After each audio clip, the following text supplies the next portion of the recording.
اللہ کے بعد کس کا حق بنتا ہے؟ تو اللہ نے کہا وَوَصَّيْنَا الْإِنسَانَ بِوَالِدَيْهِ کہ ہم نے تمہیں نا تمہارے ماں باپ کے بارے میں خاص طور پر نصیحت کی ہے.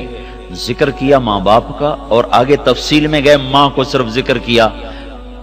حملتہ امہ وہنا علی وہن، تیری ماں نے تجھے اٹھایا بڑے دردوں کے ساتھ. یہ وہن علی وہن، دردوں کے ساتھ. لیکن عربی زبان بڑی خوبصورت ہے، یہ ترجمے سے اس کی اصل تعبیر سامنے نہیں آتی. اس کا اللہ تعالیٰ کیوں کہہ رہا ہے یہ ہے نا میری ہتھیلی، اس پر آپ چیزیں رکھ دو، تو جب یہ جگہ پر ہو جائے گی نا تو اس کے بعد رکھنے کی جگہ کوئی نہیں اس کے اوپر. تو اب اس کے اوپر چیزیں رکھی جائیں گی، اوپر رکھی جائیں گی اسے. تو اللہ تعالیٰ یہ کہہ رہا ہے اپنے ماں باپ کی خاص طور پر خدمت کرو، اور خاص طور پر ماں کی. کیوں؟ کہ تیری ماں نے تجھے اٹھایا دردوں پر درد رکھتے ہوئے. اس کا سارا بدن جب دردوں سے بھر گیا، اور ابھی درد آ رہے ہیں، وہ تو ختم نہیں ہوئے، 9 مہینے کے درد چل رہے ہیں.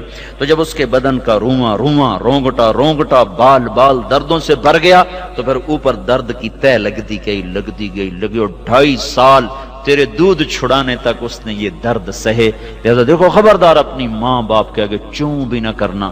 لا تقل لہما اف، ان کے آگے اف بھی نہ کرنا. اتنے خوبصورت انداز میں اللہ نے ماں باپ کا حق سمجھایا ہے. انشکر لی ولوالدیک، میرے آپ بچے ہو، میں تمہیں عربی سمجھا نہیں سکتا ہوں.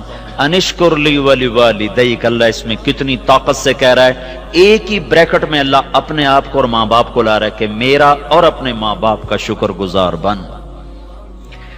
اب میری اور آپ کی بھی بدقسمتی رہی کہ میں 11 سال کی عمر میں ماں باپ سے جدا ہو گیا، اور آپ کی بھی یہ ایک بدقسمتی بھی ہے کہ آپ ماں باپ کی سے دور ہو، ان کی خدمت سے دور ہو. چھٹیوں میں یہ ساری کسر پوری کیا کرو. ایک آدمی آیا کہ یا رسول اللہ میں نے اپنی ماں کو کندھے پہ بٹھا کے حج کرایا ہے، کبھی اللہ آپ کو حج پہ لے جائے گا تو آپ دیکھنا کتنا مشکل سفر ہے. اب تو سڑکیں ہیں پھر بھی مشکل ہے.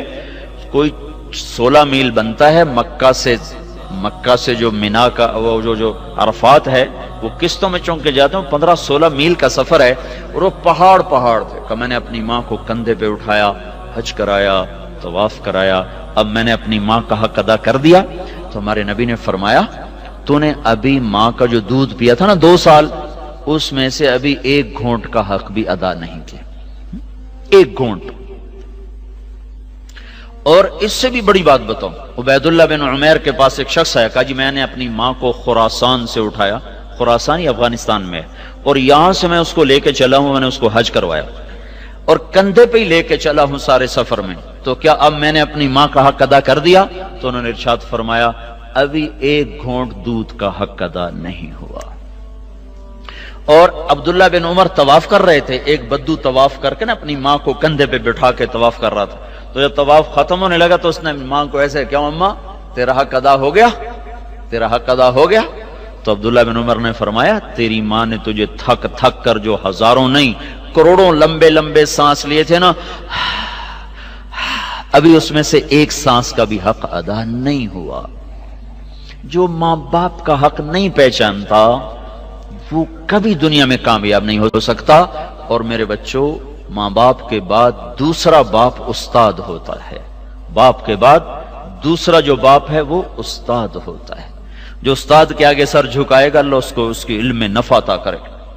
تو اللہ تعالیٰ نے دوسری چیز جو بطور انسان مسلمان اور اچھا کامیاب انسان ہونے کے ہمیں دی ہے، وہ ماں باپ کی خدمت اور ماں باپ کی اطاعت دی ہے.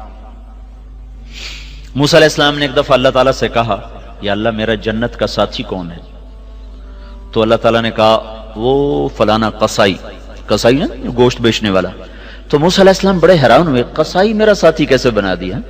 وہ اللہ تعالیٰ کہتے ہیں بھئی فلاں مجاہد، فلاں غازی اور فلاں عالم، فلاں پیر، فلاں بزرگ تیرا جنت کا کہنے قصائی تو ویسے ہی آپ کو پتا چھری ہر وقت ان کے ہاتھ میں ہوتی، ان کا ویسے ہی دل سخت ہو جاتا. تو موسیٰ علیہ السلام دیکھنے چلے گئے، میں دیکھوں تو وہ کون سا قصائی ہے جو جنت میں میرا ساتھی بن گیا ہے. تو دیکھا ایک قصائی ایسے بیٹھا چوکڑی مار کے اپنا گوشت کاٹ رہا ہے، بیچ رہا ہے. دیکھتے رہے. جب وہ اس کا گوشت ختم ہو گیا نا تو اس نے ٹکڑا اٹھایا ایک گوشت کا اور تھیلے میں ڈال کے چل دیا. تو موسیٰ علیہ السلام کہنے لگے میں تیرے ساتھ آ سکتا ہوں؟ اس کو نہیں پتا یہ موسیٰ ہیں. کہنے لگا آ جاؤ. وہ گھر گیا اس نے جا کے وہ گوشت کی بوٹیاں بنائیں، پھر ہانڈی پہ چڑھایا اور ادھر آٹا گوندنا شروع کیا، پھر آٹا گوندنے کے بعد رکھ دیا، وہ تھوڑا سا نرم ہونے میں کے لیے چھوڑ دیا، پھر ہانڈی پہ آ گیا، اس کو پکایا، اتنے میں آٹا نرم ہو گیا تو اس نے اس کی روٹیاں پکائیں، پھر اس کو پلیٹ میں سجایا، تھالی میں سجایا، اور ٹرے اٹھا کر ایک بوڑھی عورت ایسے لیٹی پڑی تھی، اس نے اٹھا کے کندھا دیا اور نوالے بنا بنا کے اس کو کھلاتا رہا پھر جب اس نے کھا لیا تو اس نے اس کا منہ صاف کیا تو اس نے کچھ کہا، عورت نے کچھ کہا، اس نے ہٹا دیا۔ موسیٰ علیہ السلام نے کہا یہ کون ہے؟ کہا جی میری ماں ہے، بہت ضعیف ہو گئی ہے، میں صبح جب جاتا ہوں ساری اس کی خدمت کر کے جاتا ہوں، پھر اپنے کام پہ جاتا ہوں، شام کو جب واپس آتا ہوں پہلے اس کو کھانا کھلاتا ہوں، اس کے بعد اب میں اپنے بچوں کو کھانا کھلاؤں گا، دیکھوں گا۔ تو موسیٰ علیہ السلام نے کہا یہ کیا کہہ رہی تھی جب تو منہ صاف کر رہا تھا، لٹا رہا تھا، یہ کچھ کہہ رہی تھی؟ وہ کہنے لگا جی یہ پاگل ماں ہے، جب بھی میں اس کی خدمت کرتا ہوں شروع ہو جاتی اللہ تعالیٰ تجھے جنت میں موسیٰ کا ساتھی بنائے، میں کہاں اور موسیٰ کہاں ہیں، میں کتھے تھے موسیٰ کتھے ہیں؟ تو موسیٰ علیہ السلام نے کہا نہیں، تیری ماں نے تیرا کام بنا دیا ہے، میں ہی موسیٰ ہوں، تجھے دیکھنے آیا ہوں۔